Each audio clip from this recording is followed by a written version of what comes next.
Hello, Terry Stevens from the Liberty Church of Grand Ledge, bringing to you a daily devotional.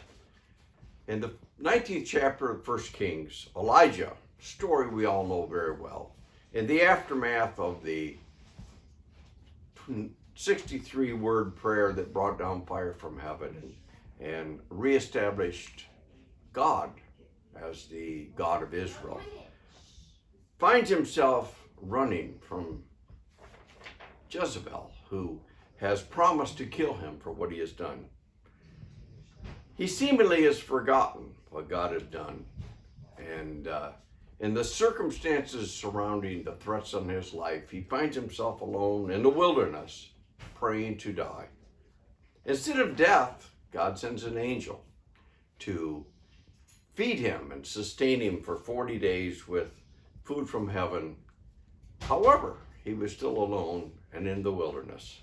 Eventually, he found a cave, and God come and said, "Elijah, where are you?"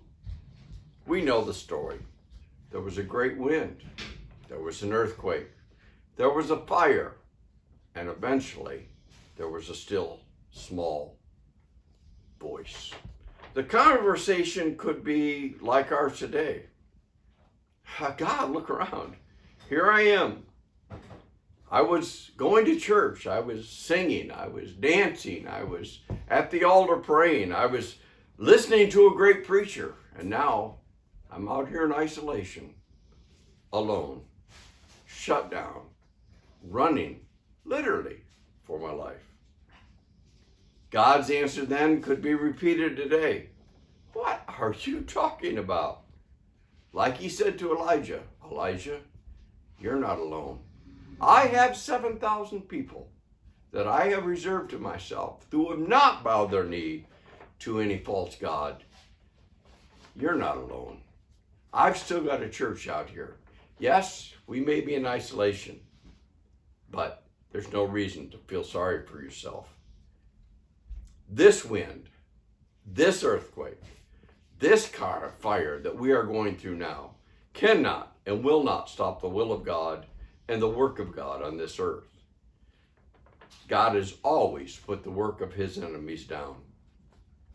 Do not think that we are going to rise from ashes, because this is not ashes. This is an opportunity to not bow. This is an opportunity to have our names written down as one of the thousands in heaven that have not bowed their knee to the gods of this world.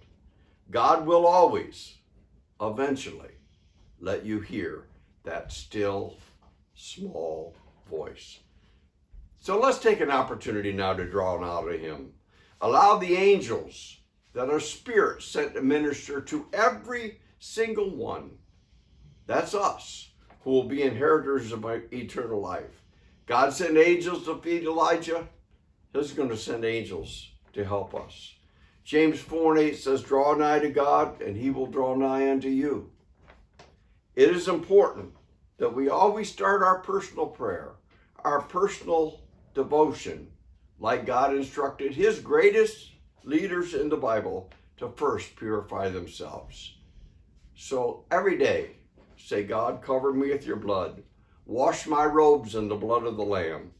And in your weakest times, pray.